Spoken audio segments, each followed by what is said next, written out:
बसवराज बोम्मई एक लक्षात घ्या की कर्नाटकचे मुख्यमंत्री बोम्मई यांनी जो महाराष्ट्रावर अचानक हल्ला केलेला आहे, मी याला हल्ला म्हणतो, युद्ध म्हणतो, त्याच्यामागे फार मोठं कारस्थान आणि षडयंत्र आहे. महाराष्ट्रामध्ये भारतीय जनता पक्षाच्या नेत्यांकडून छत्रपती शिवाजी महाराजांचा जो अपमान झालेला आहे, मग राज्यपाल कोश्यारी असतील, भाजपचे राष्ट्रीय प्रवक्ते सुधांशू त्रिवेदी असतील, यांनी छत्रपती शिवाजी महाराजांवर जी चिखलफेक केलेली आहे त्याच्यामुळे महाराष्ट्रात एक संतापाची लाट उसळली या सरकारच्या विरुद्ध. त्याच्यावरचं लक्ष विचलित व्हावं, शिवाजी महाराजांच्या अपमानाचा विषय मागे पडावा म्हणून बोम्मईंना पुढे करून सीमा भागावरती म्हणजे महाराष्ट्रातल्या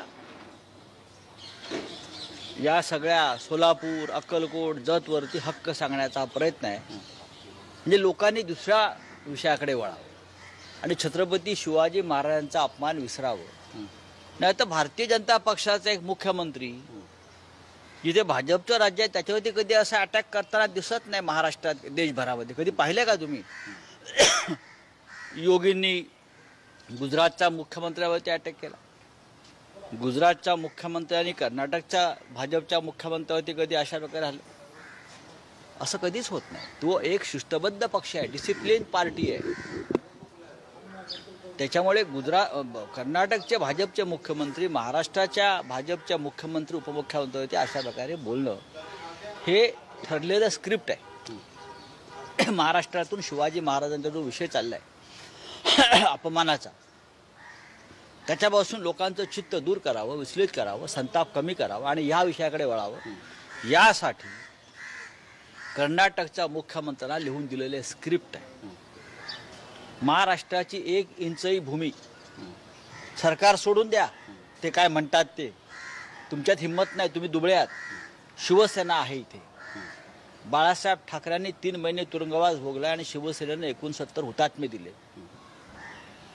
आणखीन हुतात्मे द्यावे लागले तरी आम्ही देऊ आणि तुरुंगात जाऊ. आम्हाला तुरुंगाची भीती नाही. बघूया ना, काय 1 इंच काय, 1 वीस सुद्धा देणार नाही आम्ही. एक लक्षात घ्या, महाभारत याच गोष्टीमुळे घडलंय. हे महाराष्ट्राचं नवं महाभारत घडू शकतं. मुख्यमंत्री आणि उपमुख्यमंत्र्यांच्या बोलण्यावरती या महाराष्ट्राचा विश्वास नाही या खोके सरकारवरती. यांना खोके दिले काय गप्प बसतील, महाराष्ट्राला विसरतील, पण शिवसेना विसरणार नाही. सर, स्क्रिप्ट रायटर नेमकं कोण वाटतं? दुसरं कोण असणार? जेव्हा जेव्हा महाराष्ट्रामध्ये असे विषय निर्माण होतात तेव्हा काहीतरी वेगळा विषय काढला जातो. जेव्हा राज्यपालांनी मुंबई ठाण्यातल्या मराठी माणसाचा अपमान केला की जर गुजराती आणि मारवाडी समाज इथून निघून गेला तरी मुंबई आर्थिक राजधानी राहणार नाही, मराठी माणसाला कोण उचलणार, तेव्हाही गोंधळ झाला. तेव्हा लक्ष विचलित करण्यासाठी संजय राऊतांना अटक झाली. हे यांची सगळे स्क्रिप्ट तयार असतं.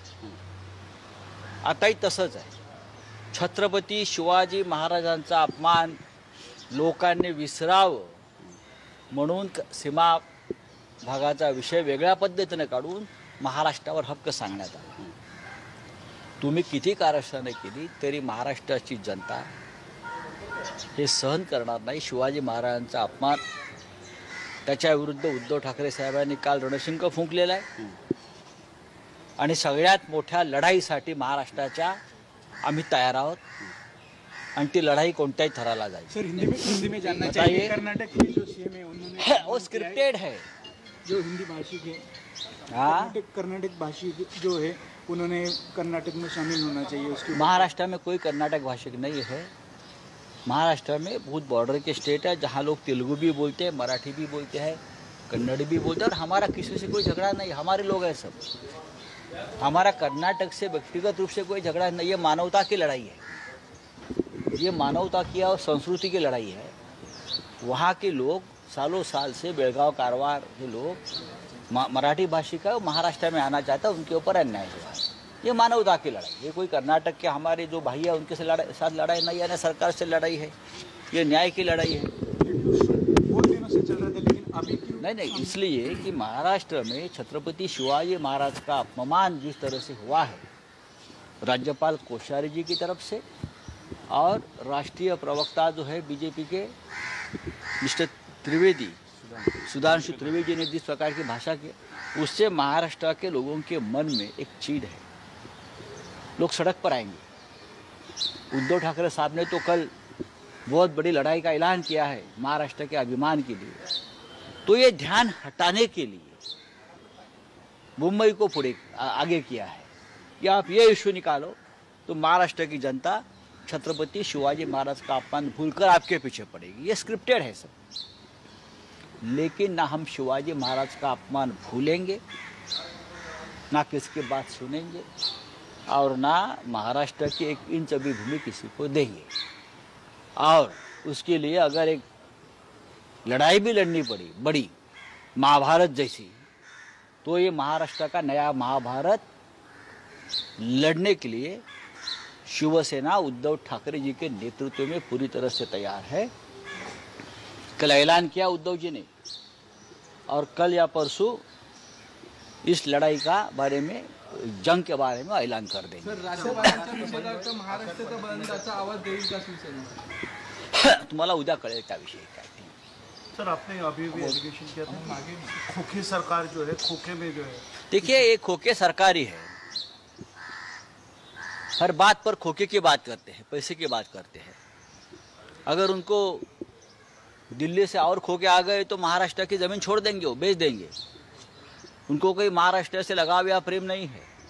सर, एकीकडे शिवरायांचा अपमान होतो, दुसरीकडे ही सरकार जे आहे त्याला गुवाहाटीला जाण्याची तयारी करते। बरेचसे आमदार, सगळे आमदार खासदार मिळून बघा असं आहे, त्यांनी गुवाहाटीला जाऊ द्या, नाहीतर लंकेला जाऊ द्या किंवा आफ्रिकेला जाऊ द्या, महाराष्ट्राच्या जनतेच्या हृदयातून त्यांचं स्थान नष्ट झालेलं आहे। ते इथे गेले काय, तिथे गेले काय, जमिनीखाली गेले काय किंवा आकाशात गेले का, काय फरक पडतो आहे? हे जे 40-50 लोक आहेत त्यांचं नामोनिशाण महाराष्ट्राच्या जनतेनं आपल्या हृदयातून पुसून टाकलेलं आहे। इतके घाणेरडे लोक या महाराष्ट्राच्या राजकारणात कधी निर्माण झाले नव्हते। पक्षांतर याआधी झालेले आहेत, यापुढेही होतील, पण हे पक्षांतर नसून त्यांनी रक्तच बदललं, DNA बदलून टाकला, रक्तांतर केलं। चला, धन्यवाद। शिंदे जी मंत्रिमंडल की मीटिंग छोड़कर शिरडी और ज्योतिष देखने जाते हैं। देखिए, जिसका आत्मबल और आत्मविश्वास कम होता है वो इस तरह से जंतर मंतर में जाते हैं, तंत्र मंत्र में जाते हैं, ज्योतिष विद्या के पीछे लगते हैं। लगने दो ना, लगने दो। महाराष्ट्र की जनता ने उनका भविष्य तय किया है सबका, और क्या है उनको भी मालूम है, इसलिए सबको हाथ दिखाने, कुंडली दिखाने भागते हैं लोग। उनके कुंडली में कुछ महीने में आपको पता चलेगा सत्ता योग नहीं है। उनकी कुंडली स्पष्ट कहती है मुझे भी कुंडली का अभ्यास है। सर, जिस मंदिर में जा रहे हैं वो तंत्र मंत्र का बहुत बड़ा मंदिर माना जाता है। हाँ? जिस मंदिर में वो कामाख्या देवी तंत्र मंत्र अघोरी विद्या के लोग हैं, ये अघोरी विद्या में ज़्यादा विश्वास रखते हैं, लेकिन जो अघोरी विद्या